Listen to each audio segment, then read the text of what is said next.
ल है साथी हो, हाम्रोतिर यसलाई पहेँले भन्छन्, जो राति मात्र सक्रिय हुन्छन्। यो हर्नेट वर्गमा पर्छ। यसलाई येल्लो हर्नेट भनिन्छ अंग्रेजीमा। अब त पक्कै पनि चिन्नुभयो होला हैन त? ल अब चाहिँ म यसलाई भुटेर खानको लागि पकाउन तयारी गर्दैछु है।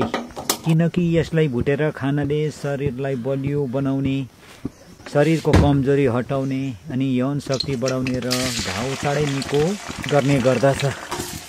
येल्लो हर्नेटको लार्भामा प्रोटिनको मात्रा 30 देखि 45 सम्म हुन्छ, जो एउटा कुखुराको अण्डामा भन्दा धेरै हो।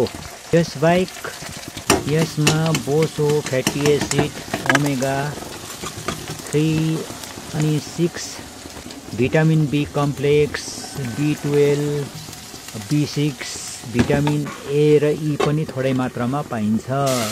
यसबाहेक पहेँलेको लार्भामा पाइने अन्य खनिज, minerals, calcium, phosphorus, zinc, Kalam हुन्।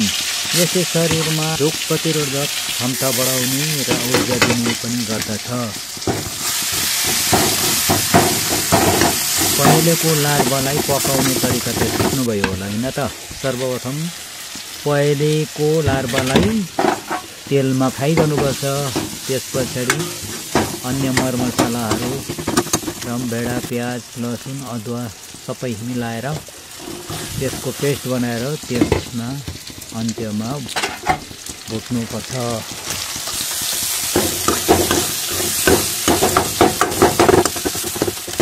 ल है, अब चाहिँ यो पहेँलेको लार्भाको भुटुवा पाकेर तयारी हुन लाग्यो है।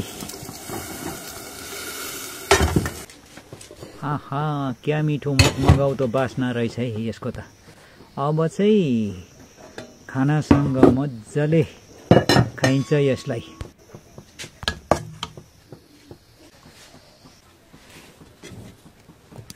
ल है साथीहो, अब चाहिँ म यसलाई खाना सुरु गरेँ है।